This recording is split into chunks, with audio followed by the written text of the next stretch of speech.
आपको मेरा अर्थात राम मिलन धीवर का सादर नमस्कार।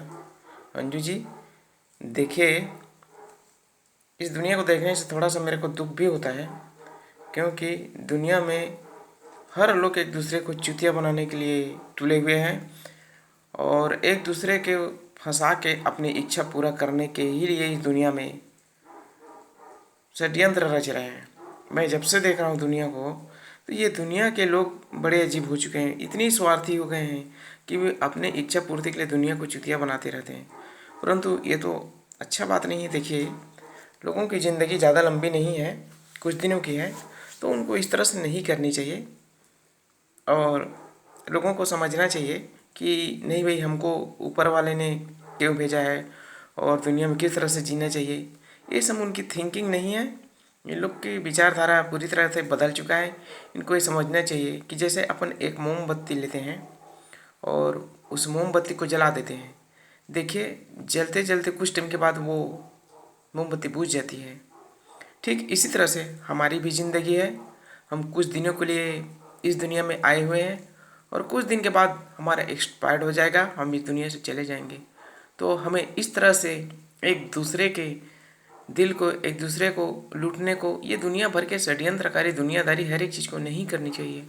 बट लोग समझते नहीं हैं, इसी सब काम को करते हैं।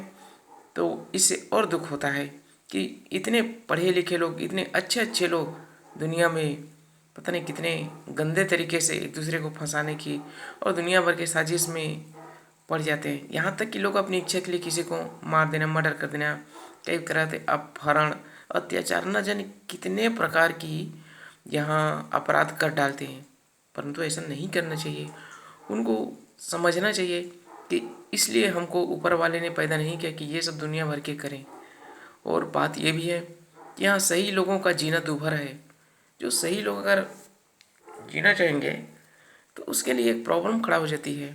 आपको मैं एक वैसे उदाहरण बताने देना चाहूँगा कि आपके पास 2000 या 1000 रुपये रहेगा। अगर कोई शराबी देख ली कि इसके पास 1000 है, तो आपके पीछे पड़ जाएंगे और ले लेंगे। वो ये चाहेंगे, अरे यार, मैं तो इतना का चखना खा लूँगा, इतने का शराब पी लूँगा, ऐसा मस्त रहूँगा करके उसको पीछे पड़ने के बाद उसको मारने पीटने, मतलब यानी किसी भी तरह से उसके रुपए को लूटना चाहेंगे।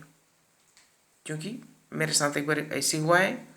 दुर्ग में एक रिक्शा वाला को मैंने पैसे देने के लिए 1000 रुपये निकाला, तो उससे मैं रिक्शा में चढ़ के जाने के लिए 20 रुपये में बोला था, तो वो रेडी हो गया था। लेकिन जब उतरते वक्त मैं 1000 रुपये से 100 रुपये उसको दिया, मैं बोला कि 20 रुपये काट लो, बाकी पैसे दो। उनने कहा नहीं, अरे भाई, मैं तो इसको 70-80 रुपये लूँगा, क्योंकि कम से कम 1 पाव दारू पीऊँगा। और उसने मेरे से जिद्दी किया और आखिर ले लिए। मैं बोला कि चलो ठीक है, 70-80 रुपये ले लो। उनकी थिंकिंग विचारधारा क्या था, अगर मैं नहीं देता तो यहाँ तक कि लड़ाई झगड़ा मारपीट में भी उतारू होने लगा था। तो एक सिंपल सी आदमी के मन में क्या विचारधारा रहती है। इस तरह से आपराधिक तत्व मतलब मस्तिष्क में घुस गया है। उनको इतनी भी मालूम नहीं है कि उसको ऊपर वाले ने क्यों पैदा किया है, कि दुनिया की जो व्यवस्था है उसको डिस्टर्ब करते हैं। तो मेरा आप लोगों से गुजारिश है कि इस तरह से नहीं करना चाहिए, क्योंकि हमारी ज़िंदगी ज़्यादा दिन की नहीं है, तो हमें सोच समझ के चलना चाहिए। तो उस संबंध में बहुत लोग नहीं चलते, वे लोग पूरी नशा में धुत रहते हैं। और किसी ने सही कहा है कि ऐसा चीज़ मत करो जिससे तुम्हारे शरीर को नुकसान पहुंचाए। कहने का मतलब ये है कि ऐसा वस्तु या ऐसा चीज़ का ग्रहण मत करो जिससे तुम्हारे शरीर को नुकसान पहुंचाए। इसका एक तात्पर्य और डायरेक्ट फोकस ये है कि नशा मत करो। नशा से शरीर की कोशिकाओं की हानि होती है, जिससे लंबी उम्र में जीने में प्रॉब्लम होती है। इसमें होती है दारू, गांजा, बीड़ी, सिगरेट, शराब, दुनिया भर की जो ये नशा होती है ना, इसको नहीं लेना चाहिए। क्योंकि ऐसा काम मत करो जिससे तुम्हारे शरीर का नुकसान हो। तो इसमें तो जाहिर सी बात है कि नशा लेंगे तो शरीर के कई प्रकार की कोशिका भित्ति काम करना बंद कर देती है। इस तरह से शरीर का नुकसान होता है और धीरे धीरे करके जल्दी से उसकी शरीर कोशिका जवाब दे देती है और वो फिर मृत्यु के नज़दीक पहुंच के उसकी डेथ हो जाती है। तो बस अब मैं वैसे इतना ही कहना चाहूँगा। आप सभी को मेरा नमस्कार। अच्छा लगे तो कमेंट करना। धन्यवाद। ओके।